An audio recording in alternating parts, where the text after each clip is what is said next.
안녕하세요, 박진우입니다. 저는 이곳 맨하튼에서 플래티넘 프로퍼티스라는 회사에서 한국 데스크를 맡고 있고요. 이곳에 계신 분들이나 한국에서 오시는 분들한테 서비스를 제공드리고 있습니다. 오늘 이렇게 행사에 직접 참여는 못했지만 이렇게 영상으로 인사드릴 수 있게 되어서 감사하게 생각합니다. 네, 일전에 와서 보셨죠? 그 첼시에 있는 원 하이라인 콘도. 맨하탄에서 아주 최고급이라고 부르기는 좀 그럴 수는 있지만 거의 탑 중에 탑인 콘도라고 볼 수 있어요. 근데 거기가 스퀘어풋당 분양가가 2,700불 정도예요. 그거를 한 평으로 환산하면 약 1억 3천만 원 정도 됩니다. 우리나라의 나인원 한남 같은 경우나 유엔빌리지나 이런 쪽에 분양가 지금 판매되고 있는 가격이 저는 평당 2억대라고 알고 있거든요. 홍콩이나 이런 부분에서 가서 봐도 평균 분양가가 평당 2억 정도가 되는데 과연 맨하탄이 비싸다라고 할 수 있을지 좀 의문이 들고요. 또 맨하탄은 섬으로 되어 있잖아요. 그래서 확장할 수가 없고요. 그리고 사람들이 선호하는 이런 프리미엄을 가진 이 주거 지역도 상당히 좀 리밋되어 있어요. 그러다 보니까 팽창할 수 없는 지리적인 이런 부분도 맨하탄의 가격이 그렇게 높지 않고 경쟁력이 있다라는 부분으로 말씀드릴 수 있을 것 같아요. 좀 통계적인 부분부터 말씀을 드려보면 그 세계의 그 유수 기업들에서 나이트 프랭크를 예를 들어볼게요. 나이트 프랭크라는 부동산 회사에서 매년 웰스 리포트라는 세계 부자들의 동향에 대한 리포트를 내고 있어요. 상위 3% 이상의 부자들이 세계 글로벌의 어떤 도시에 부동산 투자를 하고 싶으냐라고 했을 때 항상 3위 안에 드는 곳이 이 맨해튼이고요. 뉴욕주에 1년에 약 12만 명의 유학생들이 들어오는데 그 12만 명의 유학생들 중에서 이 뉴욕주 안에서 가장 많은 유학생들을 유치하는 곳이 맨해튼이에요. 맨해튼은 강남구 서초구를 합친 면적보다 작은 면적을 가진 조그마한 섬인데 이곳에 그 많은 수의 유학생들이 들어와서 그런 주거에 대한 수요를 충족시키고 있고요. 예를 들면 캘리포니아 같은 경우는 13만 명 정도가 들어오는데 캘리포니아는 정말 많은 지역에 분포가 되어 있잖아요. 그런 면에서 봤을 때는 그런 수요가 상당히 주거에 대한 수요가 높다라고 볼 수 있고, 또 뉴욕에 좋은 좋은 직장들이 많으니까 세계 인재들이 유수의 대학을 졸업한 사람들이 이곳에 정착하기를 원한다라고 이야기들 하는데 사실 저는 그 반대 같아요.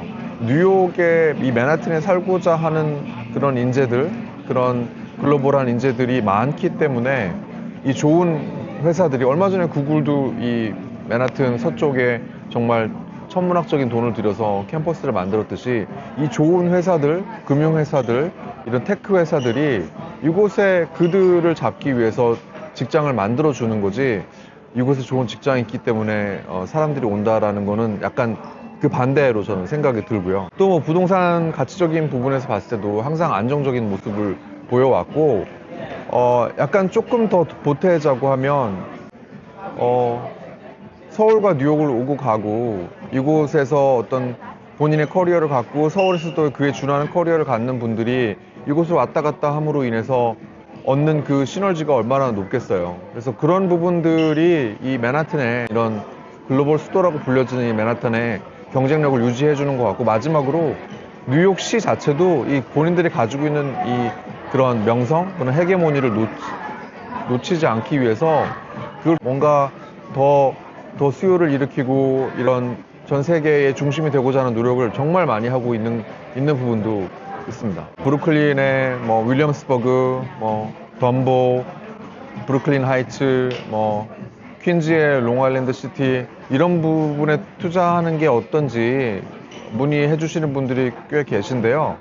저는 일단 목적 자체가 내가 거기서 거주를 할 목적이고 내가 직장이 가깝기 때문에 그곳에서 내가 찾아야 된다라고 한다거나 어떤 특별한 교육을 받기 위해서 거주를 해야 된다고 이런 거를 제외하고 순수 투자로만 본다고 하면 이 브루클린과 이 퀸즈의 주요 지역은 항상 맨하탄 가격을 계속 따라가는 형태로 올라와 왔기 때문에 지금 지난 2022년 이후에 그런 높은 금리로 이 콘도 가격이 좀 정체되어 있는 상황에서 맨하탄이 먼저 올라가 줘야지 이미 많이 오를 대로 올라와 있는 다른 지역인 브루클린과 퀸즈도 따라올 것으로 보여지거든요. 그래서 지금 당장 내가 순수 투자만을 목적을 위해서